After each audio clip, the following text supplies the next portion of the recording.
U.S. Vice President Joe Biden praised Democratic presidential candidate Bernie Sanders for tapping into Americans' concerns about growing income inequality, potentially giving the Vermont senator a boost as he gains on rival Hillary Clinton weeks before the Iowa caucuses. Sanders has argued that he is a more authentic choice to be the party's nominee as he tries to undermine Clinton's double-digit lead in national polls by gaining ground in the important early nominating states of Iowa and New Hampshire.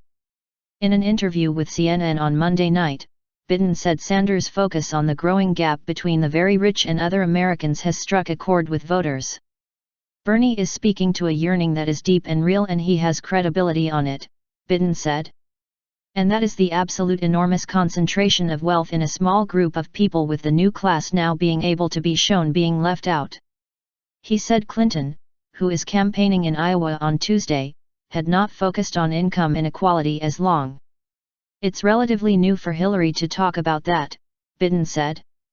Hillary's focus has been other things up to now, and that's been Bernie's. No one questions Bernie's authenticity on those issues.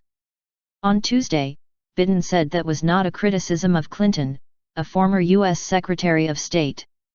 He told NBC's Today Show that her focus had rightly been on foreign policy, while income inequality had long been Sanders' mantra. Pushing the envelope. Even when income inequality wasn't as serious as it is today, it was his drumbeat, Biden said. She's coming up with some very good ideas, but Bernie is pushing the envelope on this.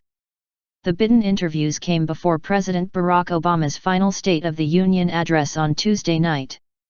While Clinton has a large national lead in the polls, she has struggled to make solid gains in Iowa and New Hampshire, which hold outsized influence on the election process.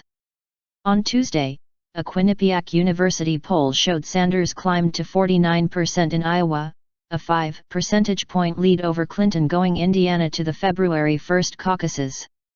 He widened his lead in New Hampshire by 14 points, a Monmouth University poll said.